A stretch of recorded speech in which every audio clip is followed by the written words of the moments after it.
오늘 예배에 참석하신 여러분 가운데 왕이신 하나님께서 부어주시는 은혜와 평강이 충만하게 임하시기를 축복합니다.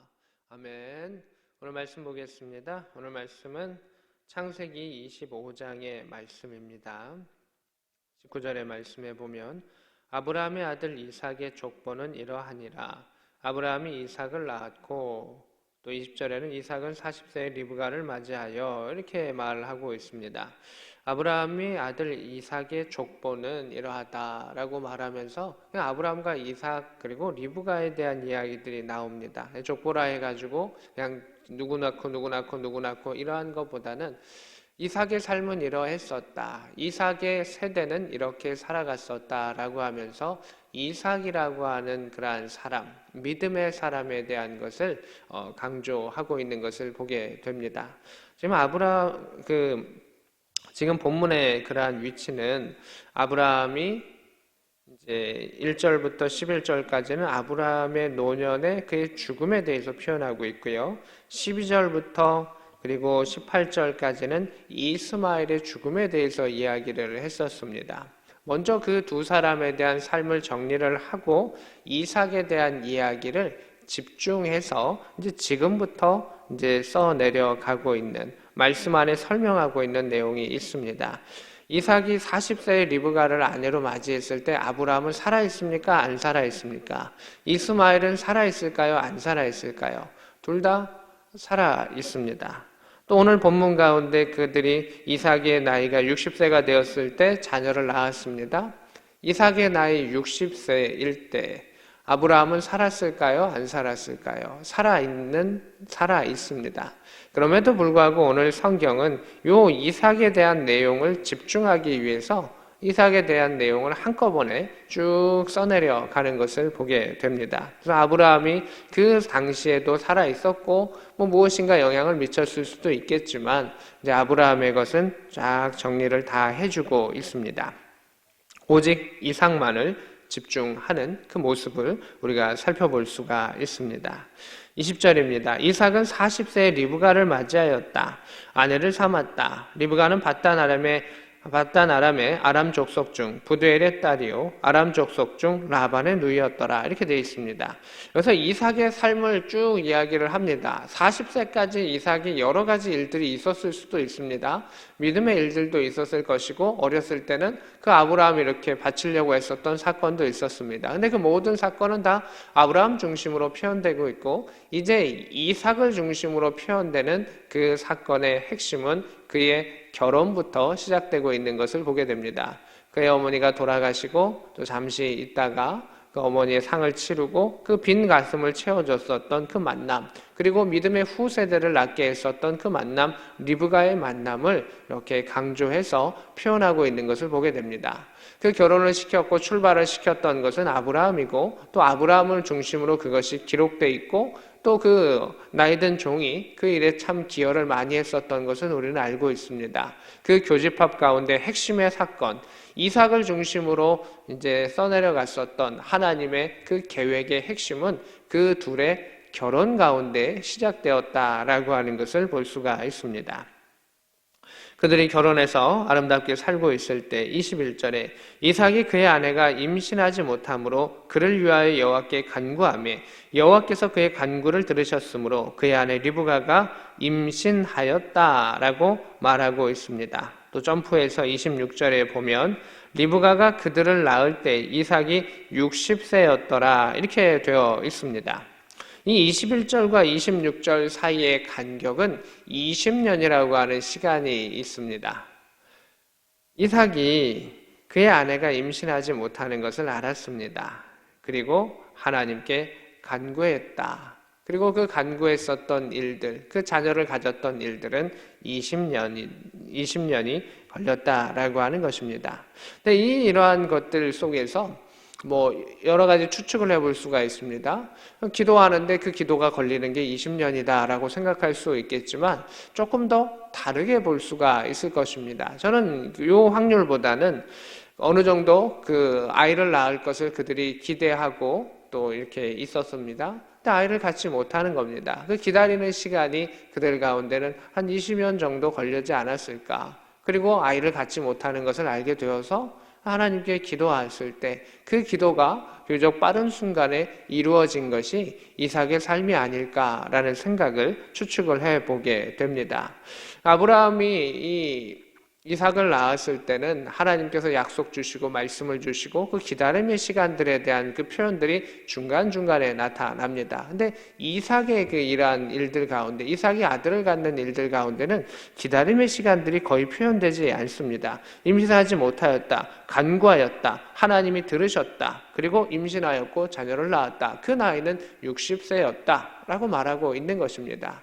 이삭의 삶은 아브라함의 삶 속에서 그 아브라함이 겪었던 것을 비교적 더 수월하게 이렇게 넘어가는 것을 보게 됩니다. 왜냐하면 그의 아버지가 이미 기도 가운데 그것을 이겨냈었고 또 성취를 받았었고 하나님의 일들을 그도 직접적으로 간접적으로 체험했었던 사람이기 때문에 그 믿음의 후대로서 그 일들을 더 잘 이어갔었던 것을 보게 됩니다. 그것 또한 하나님의 은혜인 거죠.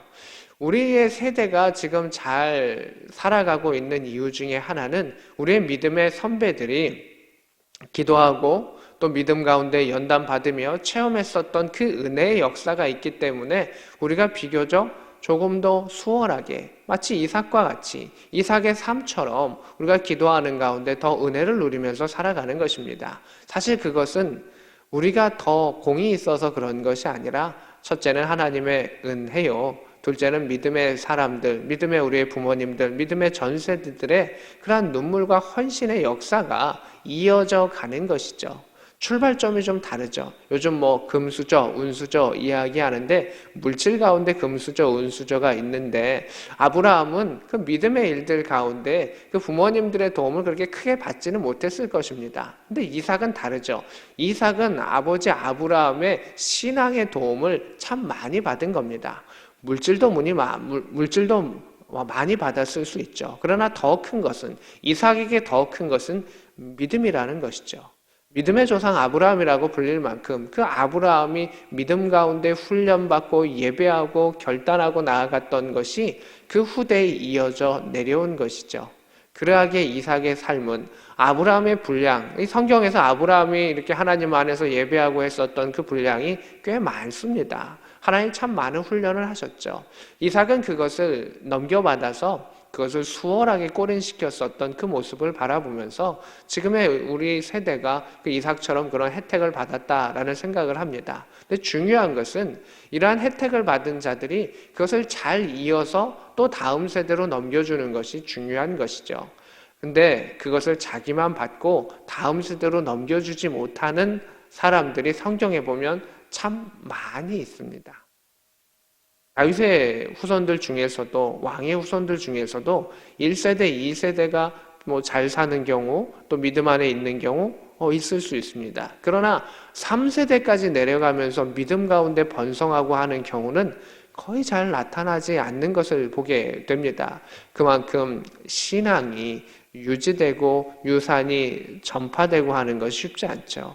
이 아브라함과 아브라함의 후손들 가운데는 그것이 비교적 잘 일어났고 요셉에게까지도 그 일들이 일어났었던 것, 믿음의 4세대까지도 하나님이 역사하시고 인도하시는 그 일들을 우리는 볼 수가 있습니다. 그것이 흔한 것 같지만 흔한 것이 아니라 그 가운데 많은 씨름과 또 도전과 연단이 있어야 한다라고 하는 것을 우리는 알 수가 있습니다. 나라도 어떤 나라는 100년을 유지하지 못하는 나라가 있고요. 200년을 넘은 나라가 그렇게 많지 않다라고 이야기를 합니다. 근데 오늘 본문 가운데 보면 그 이삭의 사건을 통해서 나타나고 그 후손이 나타나고 그 후손이 이렇게 나타나는 것이 얼마나 큰 은혜인가라고 하는 것을 살펴볼 수 있게 됩니다. 그의 아내가 임신하지 못했기에 그저 그것을 위하여 하나님께 간구했었고 기도했었고 하나님이 들으셨다. 이 이삭의 그 기도가 간구 가운데는 믿음의 그 일들이 있죠. 신앙의 경험치가 있고 결단이 있는 것입니다. 이삭 그 자체가 자신의 그 신앙의 산물이었죠. 아버지가 100세에 나를 낳았다. 그 믿음의 훈련들을 알고 있었고 또 아버지가 자신을 하나님께 바치기 위해 칼을 뽑았을 때 그 칼이 그 번쩍이는 것을 직접 보았던 그 아들 이삭은 그 하나님에 대한 절대적인 신뢰를 가지고 주님께 기도하고 엎드렸었던 그 모습을 보게 됩니다. 이 21절의 한 구절이 정말 편안하게 기술되어 있지만 아브라함의 눈물과 기도 가운데 그것이 전달되었기에 이삭은 이렇게 한 절로서 아름답고 형통하게 평탄하게 나아갔었던 것을 보게 됩니다. 우리가 우리의 자녀들과 우리 사랑하는 이들을 위하여 우리 친족들을 위하여 또 우리 주변을 위하여 이런 아브라함의 훈련, 아브라함의 눈물, 아브라함의 기도를 할 수 있기를 원합니다. 그래야해서 물질을 전달해주고 지식을 전달해주고 학문을 전달해주는 것을 뛰어넘어 신앙의 산물을 전달해서 그래 정말 하나님 안에서 형통한 길로 나아가는 것을 전달해 줄 수 있는 복된 자들이 되기를 소망하고 또한 축복합니다. 아멘. 또 말씀으로 들어가겠습니다. 22절입니다. 그 아들들이 그의 태 속에서 서로 싸우는지라 그가 이르되 이럴 경우엔 내가 어찌할꼬 하고 가서 여호와께 묻자온대. 이렇게 되어 있습니다. 하나님께 자녀를 달라고 간구했을 때 하나님 자녀를 주시고 임신하게 하셨습니다. 근데 태중에 있을 때부터 아이들이 서로 툭탁툭탁툭탁 하고 있는 그것이 그 아내 리브가의 그 뱃속에서 느껴지는 겁니다. 근데 여기서 이제 좀 다른 상황인 것이죠. 이삭도 경험해 보지 못한 다른 상황이 이 본문 가운데 나오는 것이죠. 그래서 이삭이 다시금 하나님께 묻습니다. 하나님, 이거 어떻게 해야 됩니까? 이건 경우는 잘 모르겠습니다. 하나님께 묻습니다. 이삭이 배웠던 또 하나의 것은 하나님께 간구하는 것도 배웠지만 하나님께 묻는 것도 배웠다는 것입니다.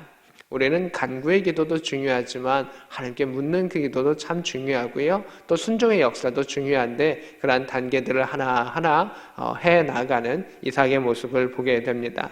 경험해보지 못했던 일들 가운데 자신의 아버지 때에도 경험하지 못했고 자신에 대해 특별히 경험했던 그 일들 가운데 하나님 어떻게 해야 합니까? 이 경우 내가 어떻게 해야 합니까? 라고 하나님께 물었습니다.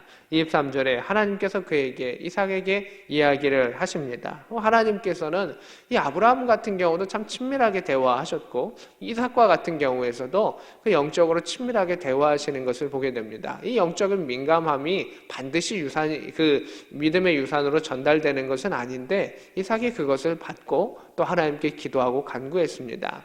이삭은 아버지가 기도하는 모습을 보았을 것입니다. 아버지의 믿음의 체험들을 보았을 것이고 응답받는 그것을 보았을 것입니다.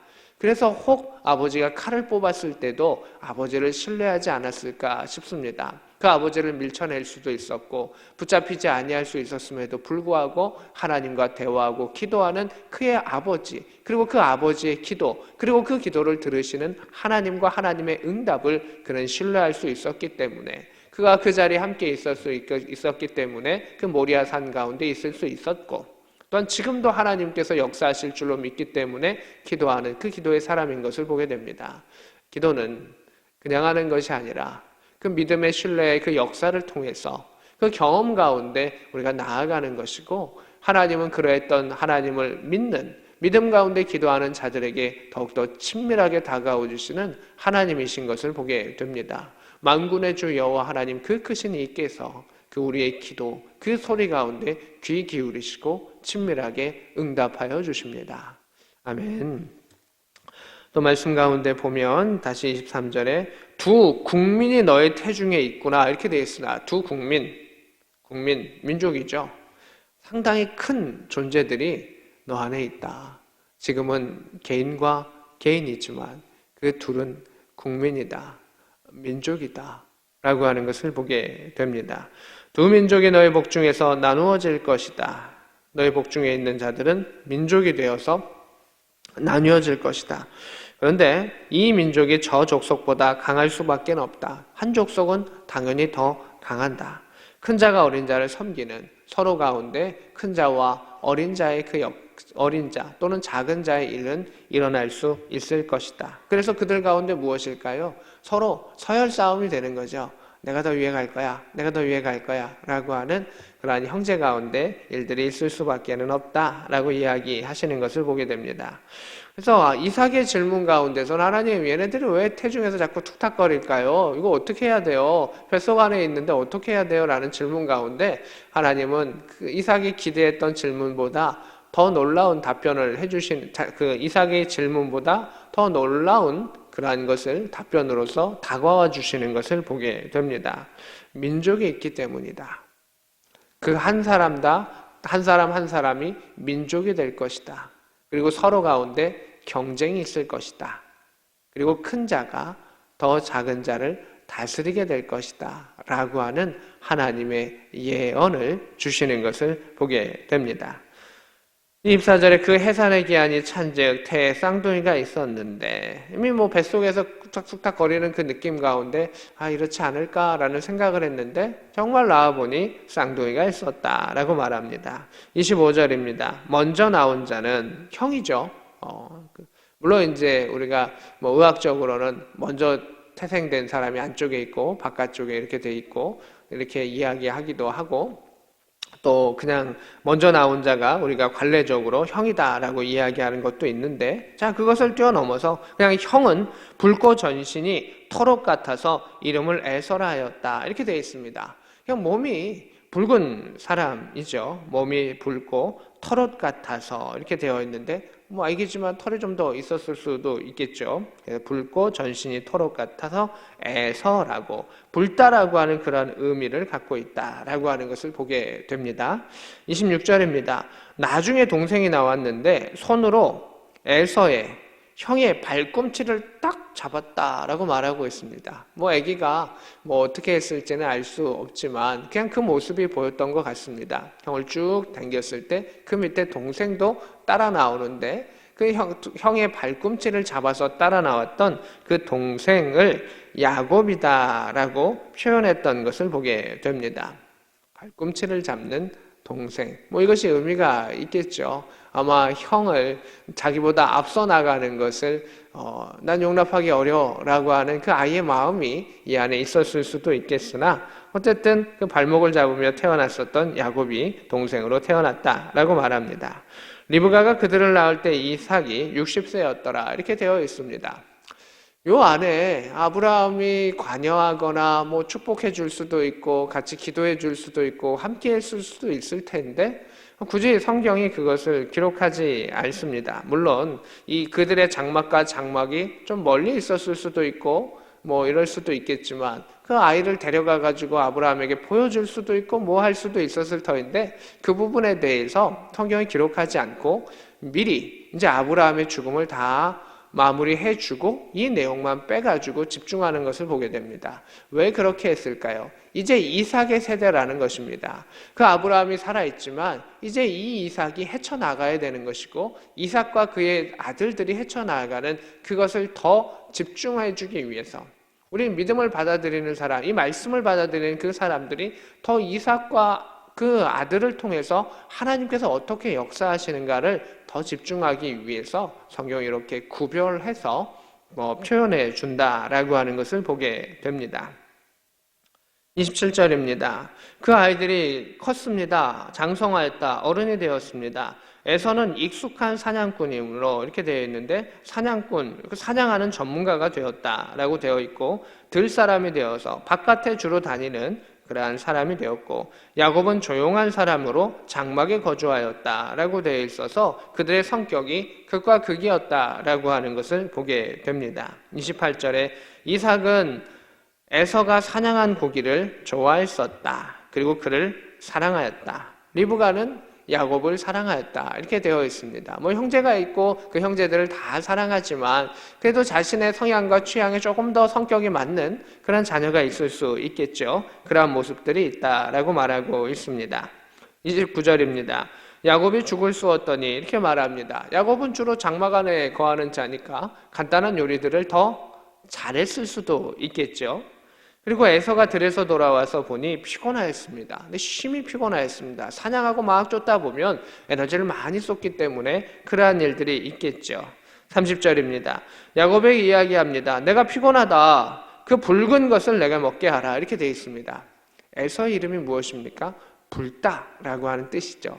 지금 여기서도 그 붉은 것, 그 붉은 죽이라고 해서 우리가 보통 이제 팥죽 아니냐라고 이야기를 하죠. 우리나라 죽 가운데 붉은 죽은 팥죽이니까. 근데 여기서 팥죽일 수도 있고 아닐 수도 있습니다. 어쨌든 붉은 죽을 나한테 달라라고 이야기를 하는 것을 보게 됩니다. 그래서 우리가 이제 여기서 번역하기에는 팥죽이다, 붉은 죽이다 이렇게 번역을 하지만 정확한 해석은 그 붉게 되어 있는 죽이다라고 하는 것입니다. 성경 안에 기록되어 있는 곡식들과 또 열매들이 우리가 알고 있는 곡식과 열매하고는 종이 조금 다릅니다. 그래서 반드시 우리가 보고 있는 그 곡식과 그 종이 그곳에 있다라고 생각해서는 안 되는 것이죠. 일단 그것을 다 넘어서 여기서 성경이 주로 표현해주고 싶은 것은 무엇이냐면 이것이 우리가 번역한 대로 진짜 팥죽이냐 아니냐가 중요한 것이 아니라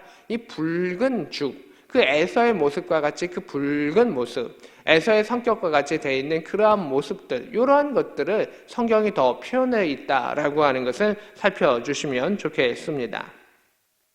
다시금 본문으로 돌아와서 30절의 말씀 가운데 붉은 것을 내게 먹게 하라. 그러므로 에서의 별명은 에돔이었더라. 이렇게 되어 있습니다. 그 에서 또는 에돔, 이 붉다라고 하는 것은 에돔이라고 하는 그 이름도 주는데 이스라엘의 그 밑부분에 보면 그 에서가 거했던 그 지역은 붉은 지역입니다. 어떤 지역일까요? 붉은 사막 지역입니다. 돌이 있고 사막이 있는데 누런 사막이 아니라 너무 뜨겁고 또 여러 가지 모습이 있기 때문에 그 누런 것을 넘어서 붉게 보이는 그 사막 지역에 에서의 후손들이 살아가고 그 지역을 에돔 지역이라고 불렸습니다. 그래서 성경이 이것을 하나하나 맞추는 겁니다. 에서는 붉다라고 하는 성격이 있었고 그러한 이름을 뜻을 가지고 있었고 그가 장자의 명분을 팔 때 붉은 죽을 가지고 그렇게 했었었고 그의 후손들이 살던 에돔 지역은 붉다라고 하는 뜻이다 라고 해서 그 붉음을 붉다라고 하는 것을 계속 연상시키는 것을 보게 됩니다. 이제 문제가 나타나게 됩니다. 31절에 야곱이 이르되 형의 장자의 명분을 오늘 내게 팔라라고 이야기합니다.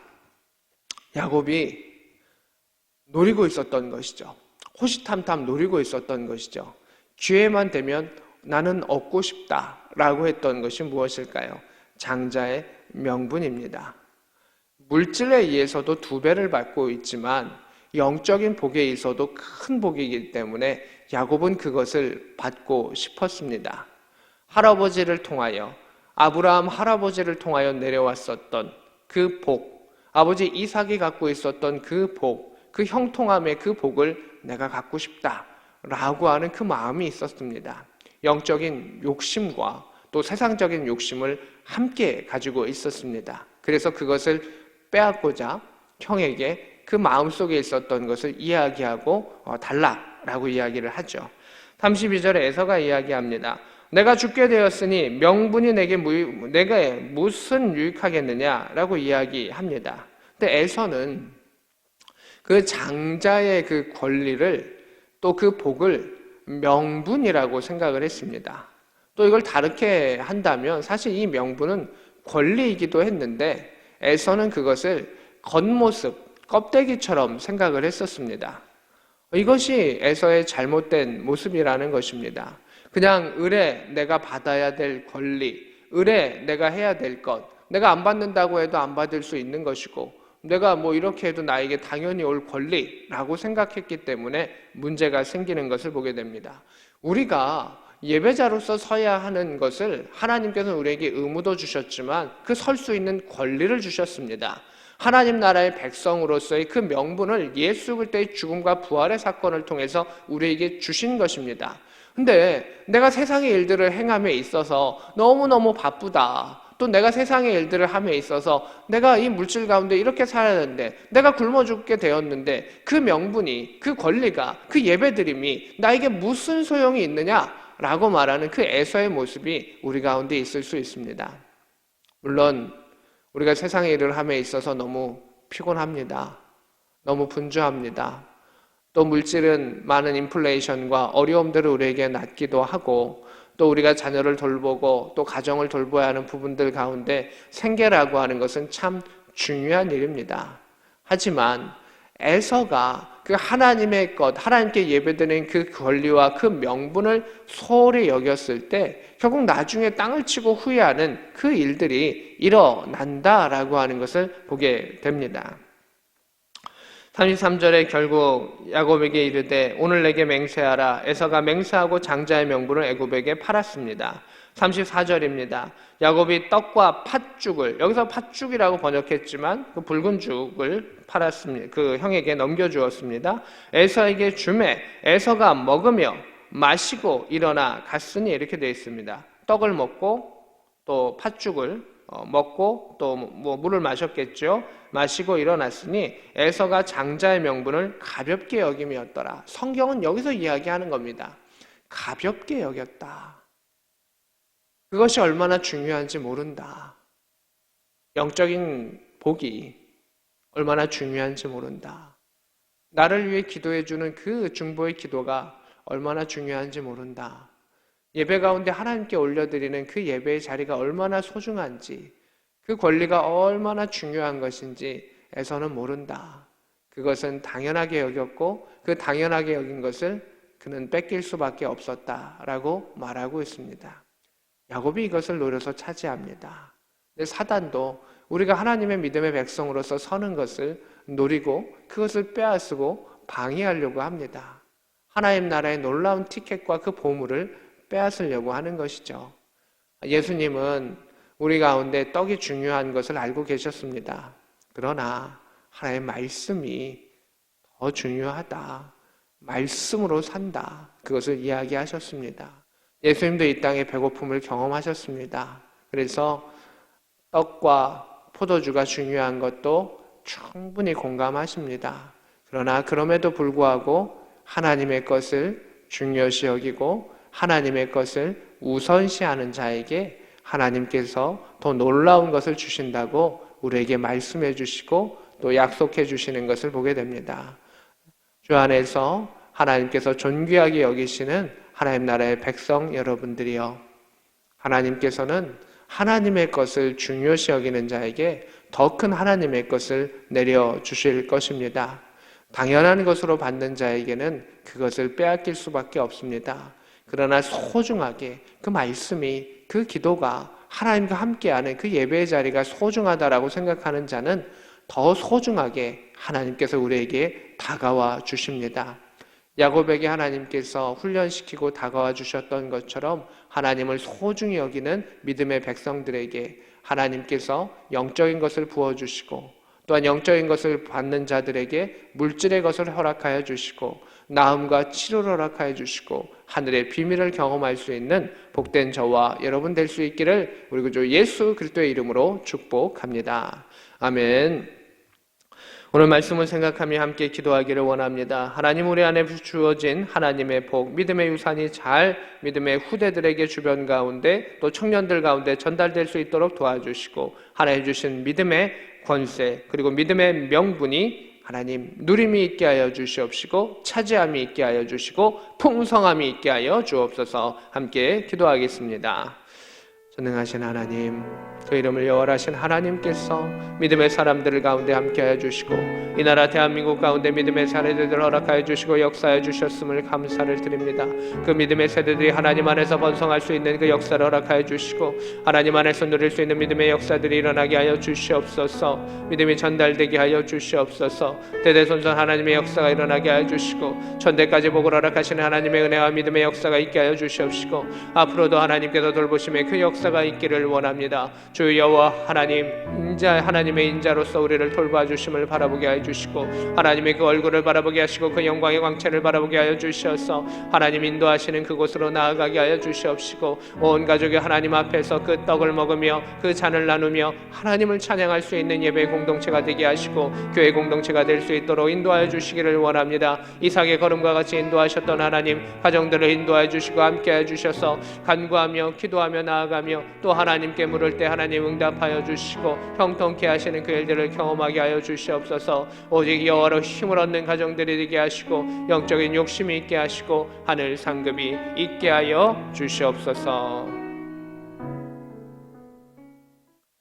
하나님 아버지, 대한민국 가운데 우리 믿음의 선배들의 그 기도를 통하여 지금껏 오게 하여 주셨고 또 다음 세대를 준비하는 그 사명을 우리 안에 맡기셨사오니 그 기도로서 그 일들을 감당하게 하여 주시고 말씀의 믿음의 역사를 통해서 그것을 이어가게 하여 주셔서 하늘의 복이 풍성히 임할 수 있는 대한민국과 또 교회와 각 가정 공동체가 되게 하여 주시옵소서. 오직 하나님만이 행하실 수 있음을 믿으며 나아가는 믿음의 백성들, 기도하고 간구하며 하나님께 물으며 여쭈며 나아가는 기도의 가정들 가운데 함께하여 주셔서 그 안에 막힌 것이 풀리게 하여 주시고 매어있던 것들이 하나님 안에서 형통케 되는 믿음의 역사들이 있게 하여 주시옵소서. 아브라함의 훈련이 이삭의 대 가운데 더욱더 쉽고 아름답게 풀렸던 것처럼 우리 믿음의 세대가 지나감에 있어서 그 믿음이 더욱더 아름답게 성장할 수 있도록 도와주시옵소서. 하나님, 우리 안에 신앙의 명분들과 권리들이 있습니다. 하나님 주신 것입니다. 당연한 것이 아니라 하나님 주신 것이고 대가가 치러진 것이었는데 우리가 그것을 소중히 여길 수 있도록 도와주시고 예수 그리스도의 보혈의 공로에 의지하여 나아가니 하나님 나라의 백성으로서 그 권리를 누릴 수 있게 하시고 예배자로서 그 권리를 누리게 하여 주시고 소중히 여기게 하여 주셔서 우리에게 있는 그 중보의 기도와 또 우리에게 있는 그 말씀의 은혜와 우리에게 있는 그 교회의 자리와 우리에 있는 그 가정의 소중함을 알게 하여 주셔서 천국의 비밀을 누릴 수 있도록 도와주시고 하나님께 기도하며 간구했을 때 하늘의 역사가 일어나게 하여 주옵소서. 지금은 우리 구주 예수 그리스도의 크신 은혜와 하나님 우리 아버지의 지극하신 사랑하심과 성령 하나님의 감동 역사 교통하심이 오늘 말씀을 듣는 모든 백성들 머리 위에 대한민국 하나님의 귀한 백성들 머리 위에 지금부터 영원히 함께 있을지어다. 아멘.